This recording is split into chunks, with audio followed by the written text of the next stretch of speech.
A $2,000 Honda Nighthawk 750 from 1,991 will outlast a $15,000 Ducati Monster 821 by roughly 80,000 miles, and it's not even close. The Nighthawk has a shaft-driven, air-cooled inline-4 with no timing belts, no liquid cooling, and no electronics to fail. The Ducati has a desmo valve service every 7,500 miles that costs more than the Honda's worth. Price has almost nothing to do with longevity in motorcycles. Here's exactly why the cheap Japanese bike wins this fight and the rare scenarios where the expensive European bike actually has the edge. The foundation of each bike is built differently.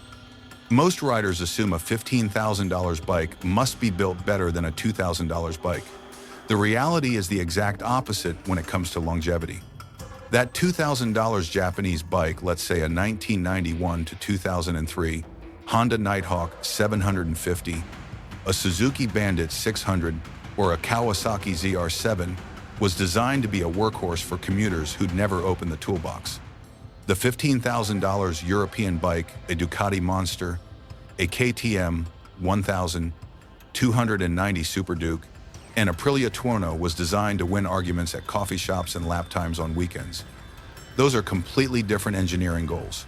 Honda's accountants forced engineers to build the Nighthawk so it wouldn't generate warranty claims. Ducati's marketing team forced engineers to build the Monster so it would generate emotional sales. The result is simple. The Nighthawk has hydraulic valve adjusters that never need attention. The Ducati has desmodromic valves that need a $1,200 service every 7,500 miles. Over 50,000 miles of ownership, you'll spend more on Ducati valve services alone than you spent buying the entire Honda. Running costs destroy the price gap. Here's where it gets brutal. Let's say you ride 8,000 miles a year for 10 years, 80,000 total miles. On a $2,000 Nighthawk, your maintenance cost is roughly $300 a year. Oil changes, tires, brake pads, the occasional carb sync, that's $3,000 over a decade. On a $15,000 Ducati Monster 821, the math is savage. Belt services every 12,000 miles at $600 each. Valve checks every 7,500 miles at $800 to $1,500 each. Premium tires that wear faster because the bike makes more power. Synthetic oil that costs $14 a quart instead of $8. Realistic maintenance over 80,000 miles, around $18,000 to $22,000. So your $2,000 Honda costs you $5,000 total over 10 years. Your $15,000 Ducati costs you $35,000 to $40,000 total. And at the end of that decade, the Honda still runs perfectly, while the Ducati needs $4,000 in deferred maintenance to pass an inspection. The parts availability gap is widening fast. If you've been riding more than 5 years, this one is definitely about you. Walk into any dealer and try to order a fork seal for a 1,995 Honda Nighthawk. They have it in stock or it ships overnight from Partzilla for $12. Now try ordering a fork seal for a 2008 millivolts Augusta Brutale. The dealer doesn't stock it. AF1 Racing has it for $48, and it ships from Italy in 3 weeks. Japanese bikes from the 1990s and 2000s have such massive production numbers that the aftermarket is permanent. Companies like K&L Supply, All Balls Racing, and EBC make wear parts for every Japanese model going back to 1980. A complete fork rebuild kit for a Suzuki Bandit costs $35. The same kit for a Triumph Speed Triple, $140.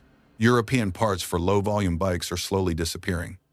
A 2010 Aprilia RSV4 already has discontinued OEM electronic modules. A 2008 Benelli? Good luck. Meanwhile, a 1985 Honda VF 700 still has dealer parts available because Honda made millions of them. Now, forget everything I just said for a second. There's one scenario where the $15,000 European bike actually wins, and it's not what you think. If your $15,000 bike is a BMW R1200 GS or R1250 GS from 2013 onward, you've bought the rare exception. BMW Boxers regularly hit 200,000 miles with basic maintenance. The shaft drive eliminates chain wear. The air oil-cooled engine is over-engineered like the old airheads. Final drive failures on the early hex heads were a known issue, but BMW fixed it by 2013. A well-maintained R1200GS will outlast almost any Japanese bike in its class because it was built with the same German over-engineering philosophy that Japan used in the ADS. The catch? It only works if you buy the right model. A 2015 BMW S1000RR has nowhere near that longevity. It's a track-focused bike with race-derived internals that wear fast. So the rule isn't Japanese always wins. The rule is bikes built for commuters always outlast bikes built for performance. A GS is a commuter at heart. A Monster is a weapon. Electronics are the silent killer of expensive bikes. This next one is something almost every rider misses. Modern $15,000. European bikes are loaded with electronics, IMU-based traction control, semi-active suspension, ride modes, cornering, ABS, quick shifters, electronic throttles. Every single one of those systems has a failure point.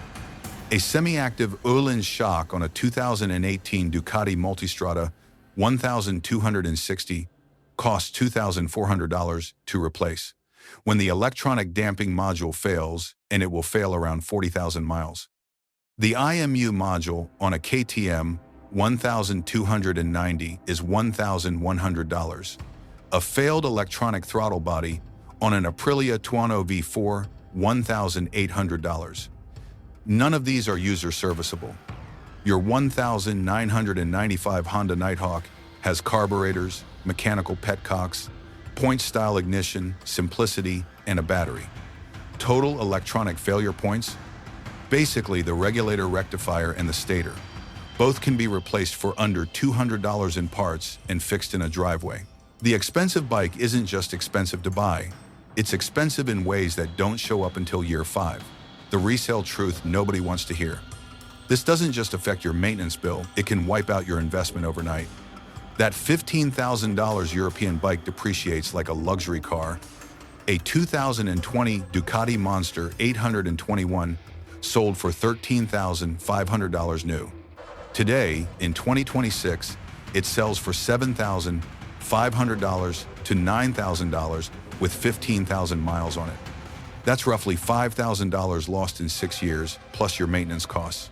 That $2,000 Japanese bike, a 1,991 Honda Nighthawk 750, was selling for $2,000 10 years ago. Today, the same bike in clean condition sells for $3,500 to $4,500. It actually appreciated. Because Honda stopped making the air-cooled simplicity that the Nighthawk represents, those bikes are now collector items. Same story for a Yamaha SR400, a Suzuki SV650 first generation, or a Kawasaki W650. These bikes hold value or gain value because the supply is fixed and the demand keeps growing as riders get tired of $1,500 valve services. The one truth that changes the whole equation. Here's what every long-term rider eventually learns. The bike that lasts longest is the bike you actually maintain. A neglected $15,000 Ducati dies at 30,000 miles. A neglected $2,000 Honda dies at 80,000 miles. But a properly maintained Ducati can absolutely hit 100,000 miles, and a properly maintained Honda can hit 200,000. The reason cheap Japanese bikes last forever isn't magic, it's that owners can afford to maintain them. A $200 oil change is easy to schedule. A $1,500 service feels like a punishment, so people skip it. And skipped maintenance is what kills every engine ever built. If you can comfortably afford the European bike's maintenance schedule, it will last as long as you want. If the maintenance costs feel painful, you'll defer them, and the bike will die early. That's the actual variable, not the badge on the tank. Remember how I started this? The $2,000 Nighthawk, outlasting the $15,000 Ducati by 80,000 miles? That's true on average, but the real reason isn't the price tag. It's that cheap Japanese bikes were engineered for owners who wouldn't or couldn't maintain them perfectly, while expensive European bikes were engineered for owners who would. Here's the one takeaway. Don't buy the bike you can afford to purchase. Buy the bike you can afford to maintain for 10 years. If this changed how you're shopping for your next bike, you know what to do.